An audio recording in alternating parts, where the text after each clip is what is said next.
All right. Semi-hot take. I think most books and media use fantasy tools like trash. When you have a dragon available, it should kind of be an instant win. And for genre that is focused a lot on like some historical tropes and epic ancient battles and whatnot, I feel like the creativity that we have when it comes to using fantasy things is just completely restrained by historical knowledge and not really thinking outside of the box with the tools that they actually have. So let's talk about it. First and foremost, and on the thumbnail, dragons. The best example of this is we've all seen Game of Thrones. At least most of us have. Spoiler warning for a show that ended a while ago. But they use these dragons like trash. They could win every single battle and take every kingdom without even actually fighting a battle if they didn't want to. Because a dragon at the end of the day, and this is something that I haven't seen most people talk about. People think about dragon, they think about a huge epic fight between like an army and the dragon flies down and there's like AoE hitting everybody. The main thing a dragon can do in a medieval society is guerrilla warfare. You have a mobile flying flamethrower that can eat anywhere it goes and continuously spew flames on farmland, supply lines, supply depots, important unprotected bastions, and has such mobility that in a world prior to fighter jets, planes, radio comm technology, it can outfly news. It can outfly couriers on horseback. It can just do whatever it wants. A single dragon can topple an entire nation by just repeatedly going around and burning farmland. And really the only way to kill it at that point would be to set an ambush for it at a target that it has.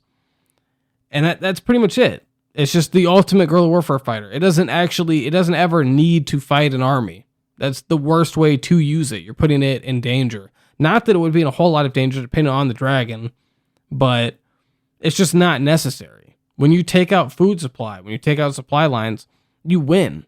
There's no coming back from that. It's the war of attrition is already won. The only thing that you really need to watch out for is maybe like a blitz strike coming from the enemy army towards you. And that's just one example. I feel like in fantasy, when we have these mythical creatures and these tools at disposal, they're just not used well. Like, why is a dragon besieging a city in Game of Thrones? Why? Just take out everything around it. Take out their food supply. Threaten their neighbors. I mean, there's nothing that they can do. You can conquer the entire, especially if the army is stationed there. I mean, you can go and conquer the entirety of everything else before the army ever reaches it. I mean, people will be paying tribute to not have their villages burned down, which would also empty out the coffers of any nation. Is if you have a dragon flying around and the rider on the back of it's like, all right, give me your taxes or else I'm going to burn this place to the ground. I mean, what's the Lord going to do? You just end up bankrupting the kingdom. So, I mean, you can take coin, food, you can take whatever you want. But anyway, other fantasy tools that I feel like, especially in sort of like a generic fantasy world, like if you're like a TTRPG player and you're world building and you have a lot of people have access to magic, one thing that like always bothers me in like Faerun, for example, like the D&D setting, is people talk about how rare it is for like 20th level magi. They're like, yeah, wizards of 20th level, like they're super powerful, they can change the world, but you know, there's not a lot of them, so that's why it's balanced. I'm like, well, you don't need a 20th level mage to change the world. You just have like a handful of them in an army that can cast, you know, maybe up to 4th level spells. I mean, you can get your way around castle defenses with that. You can use, you know, magic to transmute stone walls into mud. You can use portals to get inside with teleportation magic. Once you have that, you can have flying creatures. You can summon flying creatures that drop like Molotovs over the wall or onto the battlements.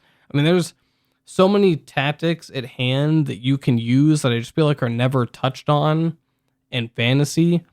And let's take a step back here too when we're thinking about magic and kind of the world setting that we're in. And one of the things that bothers me a lot is, one, if you have flying creatures and someone doesn't have, like, it a base scale, just like world building in general, if one nation has flying creatures that can act as scouts, they can act as fire bombers, dropping things on top of cities, they can act as, again, guerrilla warfare, people dropping in, they can act as troop transports, they can do all sorts of stuff, and another nation does not have air superiority, there needs to be a really good reason why that nation does not just instantly lose that fight. Like, they better have, like, underground things, or maybe they live in a dense forest that the creatures can't really fly into. There needs to be some kind of reason. Maybe there's other natural predators in the sky that keep them from attacking all the time. But air superiority is such a huge thing in the modern world, now that we've figured out fighter jets and missiles and whatnot.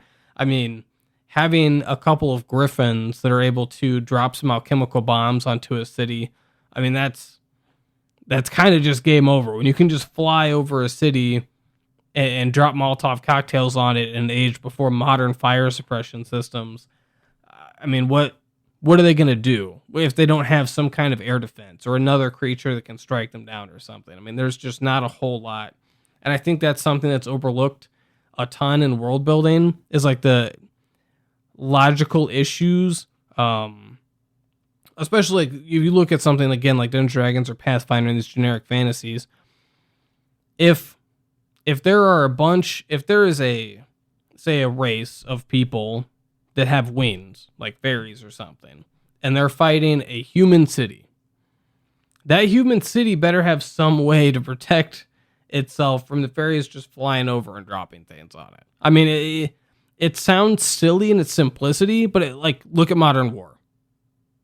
Flying objects fly over stuff and drop explosive flying objects on it to take care of problems. And it's been like this since the World Wars. I mean, it's a very effective strategy that hasn't changed. Why would it not be the same here? I mean, it's kind of like a boring-ish thing. I can see it from that. There's not a whole lot of honor in it. But, I mean, at the end of the day, again, dropping, a dozen Molotov cocktails on a populated city is going to cause some problems. And even if we don't look at flying creatures, I feel like a lot of world building and a lot of shows and whatnot can have a lot of unique situations with if one nation or one faction has access to a certain resource that no one else does. Like if you have pyromancers, for example, you can burn farmland. You can create forest fires extremely easily. You can literally scorched earth very well. If you have, say, like maybe some kind of dryads, right, or nature casters of some kind, the issue of supply lines, and actually I'll throw this one in there, the pyromancers would also help with this if it's in the winter, but keeping supply lines active with dryads, for example, because they can grow food anywhere with their magic, they can keep people fed, which is like solves a huge logistical problem. Like if you can just create food on the go, then you're solid. Your army can march almost anywhere. And with the pyromancers, if you can create warmth anywhere reliably, such as with a brigade of pyromancers, you can also, winter campaigns. That's a huge sneak attack potential, is in the dead of winter when no one thinks an army is going to march across the plains. All of a sudden, a group of pyromancers that maybe they have both. Like, I mean, if you have pyromancers and a dryad, they can warm themselves and feed themselves on the go anywhere. That's a huge sneak attack potential in the middle of winter when no one's going to be expecting it. And there's so many other options. I mean, like, there's witches who can curse lands, and that causes, again, food supply issues. It hurts the logistics. Like, when you take some of the smaller fantasy stories, like the witches having a curse on the land or a pyromancer or something, and you apply them to a more mass scale where a nation would organize these and try to actually utilize them as a weapon, I mean, things get interesting at that point. You don't have massive armies clashing each other now. You have like kind of these wild cards out of nowhere. You know, maybe another army leads and baits their enemy into cursed land that the king had bribed or paid a hag to curse for them.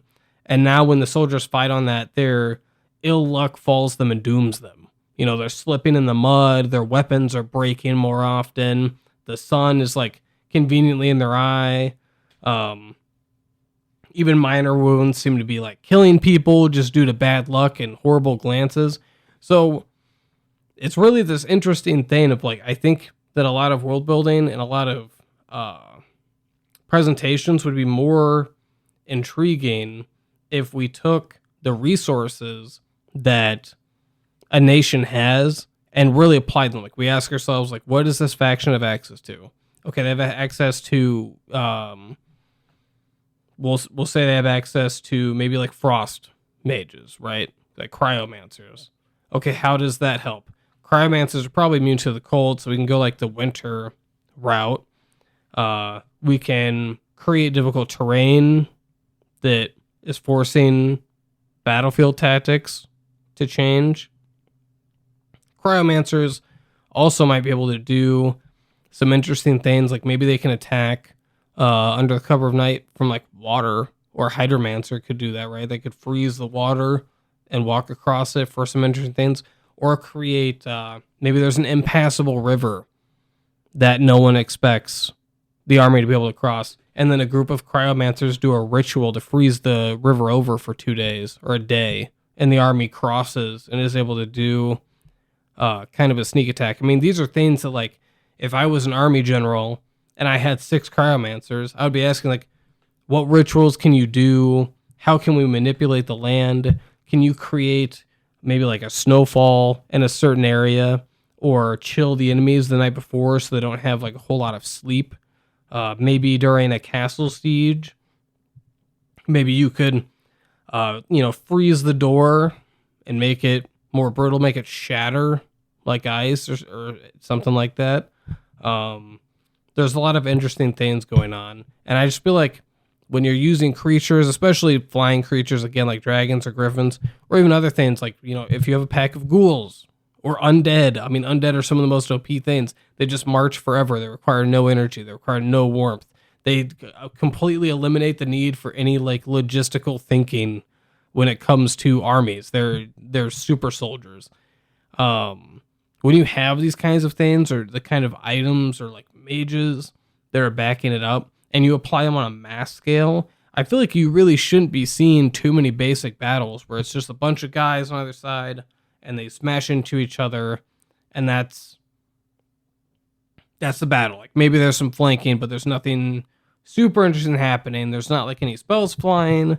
There's no like magic espionage before it starts. It's just a basic medieval battle in a fantasy world. And that doesn't make a whole lot of sense. If you're going to have the magic and you're going to have the interesting stuff to use it, then use it. Because a general would, a king would. You know, if your nation's at risk, you're going to use everything in your power mercilessly. So this is just a little bit of food for thought, a little bit of ranting on my part. If you enjoy the video, like and subscribe, new channel, appreciate it. Past that, see ya.